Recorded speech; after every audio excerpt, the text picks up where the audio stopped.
Relativamente reciente en nuestro país. Sus orígenes se remontan a principios del siglo, cuando un excedente en la producción de esta fruta hizo necesario a los viticultores buscar una salida al producto. Ya en el siglo XIX, la clase burguesa acostumbraba a comer uvas de agüita con champán la última noche del año, y los cosecheros de vino aprovecharon la coyuntura para publicitar la buena fortuna de las uvas. Según la tradición, han de tomarse 12 uvas que cada comensal va ingiriendo al ritmo de las campanadas del reloj de correos de la Puerta del Sol. Otras prácticas que los supersticiosos incluyen en sus rituales navideños de fin de año son empezar el año con ropa interior roja, introducir un anillo de oro en una copa de cava o meter monedas en sus zapatos para atraer el dinero durante el año que empieza. En otros países también existen alimentos típicos para despedir el año. En Grecia la basilopita y en Italia y varios países sudamericanos lentejas estufadas para atraer la prosperidad y la fortuna.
En España ha habido un...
España es el segundo país del mundo con más.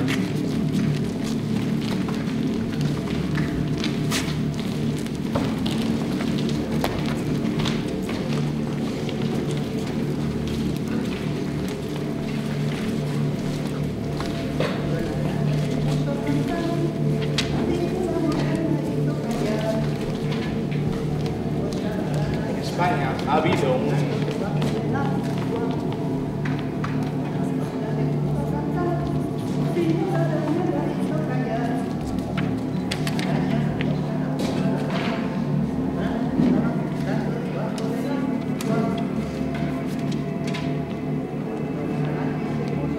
La Iglesia Católica y la dictadura fueron...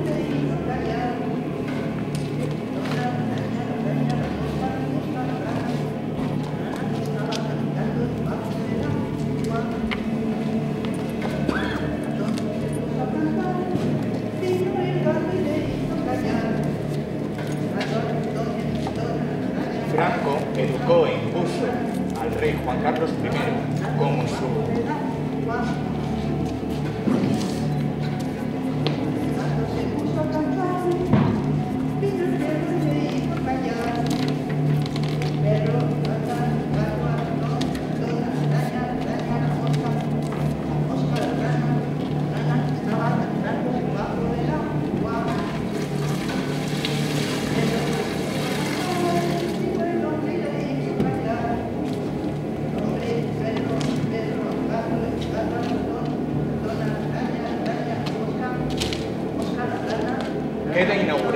este pantano.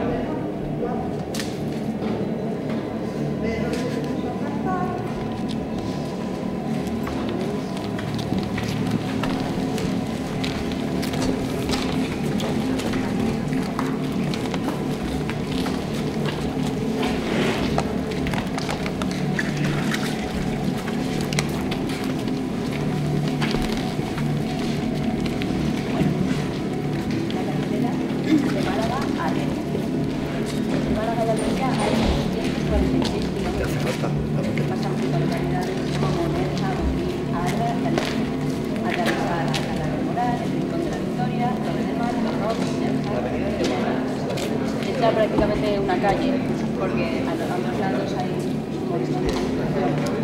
fundamentalmente turísticas, con hoteles, restaurantes, por el gran auge que tiene esta zona últimamente. Cercanas también estarían Vélez Málaga, Carriñón, Muñecas, Regido y Vica. La carretera pasa muy cerca a la costa mediterránea, entonces podemos ver preciosos paisajes de mar en oeste, con la particularidad del bosque de invernaderos de agricultura intensiva de a lo largo de toda la zona del Ejido comprendida. Málaga es la capital de la costa histórica, que también está experimentando un auge en los últimos años, principalmente por la de Picasso, por sus fabulosas playas, por su maravillosa gastronomía, puerto, bueno, y especialmente el pescado frito, que es uno de los parte de Almería también es una ciudad estupenda.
Yo tengo una historia, esta historia de mi familia. Mi padre era trabajador,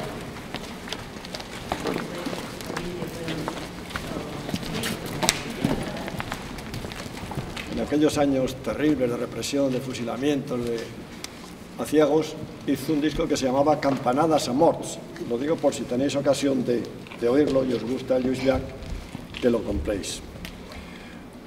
Otro recuerdo que me ha venido es cuando el grupo que estaba allí, no sé si es la zona de Valencia, inaugurando pantanos, con el caudillo, no sé quién era, uno de los... Bueno, cuando habéis pasado por allí, queda inaugurado este pantano. Yo tenía un amigo, Paco, que estudió ingeniería y hacía pantanos, precisamente. Y una vez estando por ahí abajo, no sé si era por el Plan Badajoz o por ahí por Toledo, por La Mancha, estaban terminando un pantano y lo tenían que terminar para una fecha porque iba a pasar el caudillo, es decir, Franco, por allí y lo iba a inaugurar. Es decir, iba a cortar la cinta y iba a decir, queda inaugurado este pantano para que saliera en el nodo. Y por más horas extraordinarias que hacían, la obra no se terminaba. Y entonces al ingeniero jefe se le ocurrió la idea de hacer allí, terminar la obra con unos cartonajes y unas escayolas, y entonces Franco lo que inauguró en aquel momento pues fue un decorado.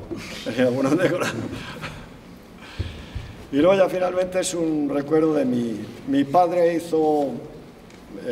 vivía en Barcelona, yo soy catalán, y naturalmente vivió en Barcelona, le tocó hacer la guerra en Barcelona y salió con el ejército republicano derrotado por Barcelona, por ahí por el mapa, hacia Francia, y acabó pues unos kilómetros más allá en el campo de concentración de Argelès, que era el campo de concentración que el gobierno francés pues puso uno de ellos a disposición de los republicanos españoles, hombres, mujeres, niños, etcétera, para almacenarlos allí hasta saber lo que iban a hacer. Algunos de ellos volvieron a España con tan buena fortuna, entre ellos mi padre, que de aquel campo de concentración pasó a otro campo de concentración en Galicia. Nunca me dijo si era en la isla esa o dónde era, pero pasó otra temporada en el campo de concentración de Galicia.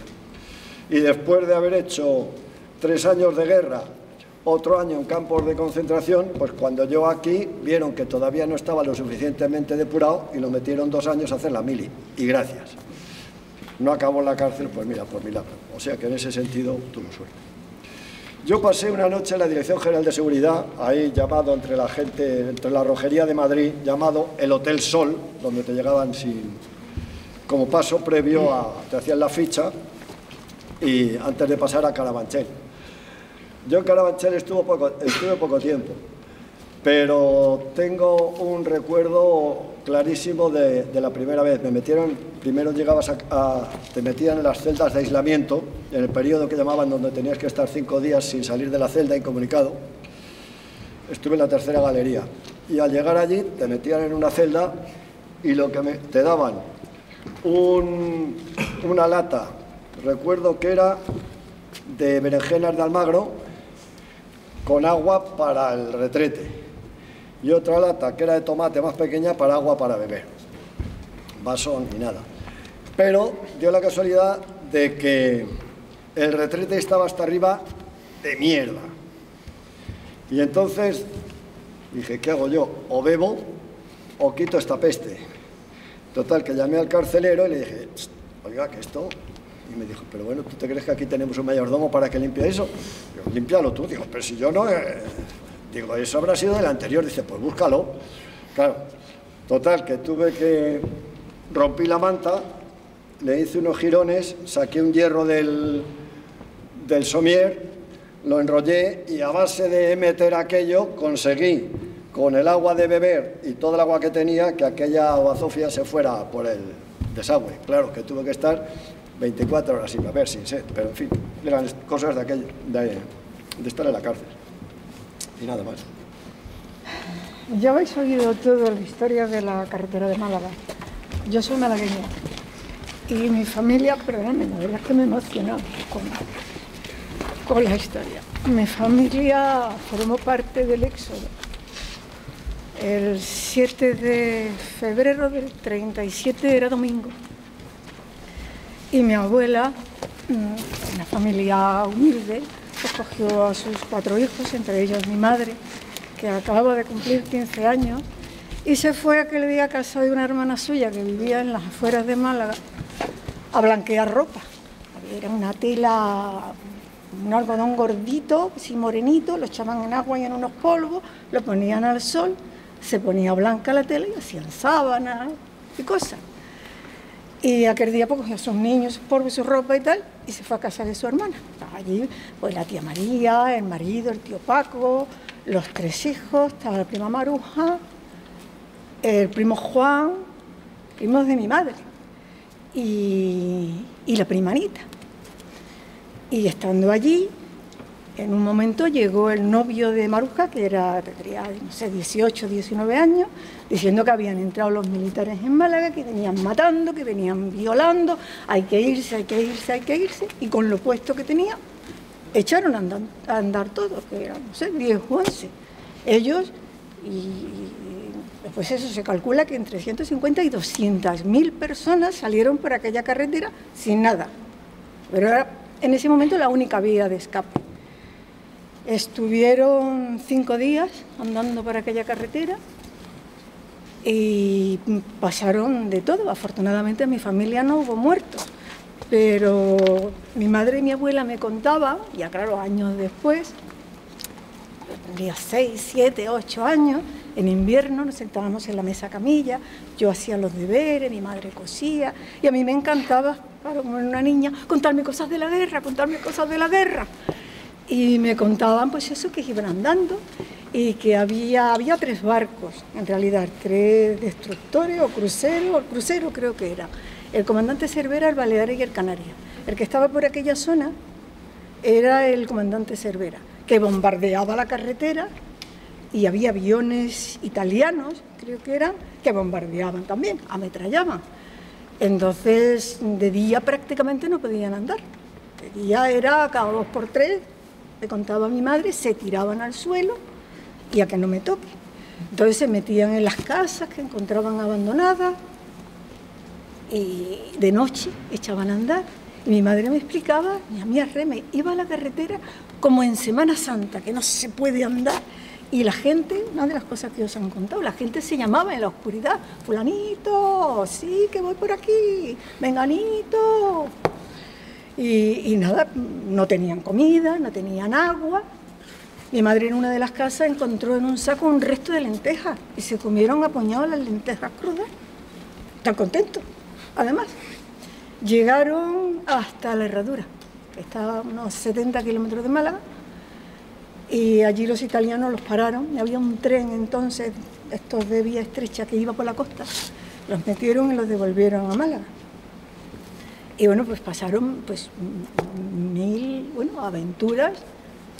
Afortunadamente mi abuela tenía muy buen carácter y muy buen sentir, y aquella tela que se había llevado ella para hacer sábana acabó hecha tira, liando los pies, pues de todo el que lo necesitó alrededor.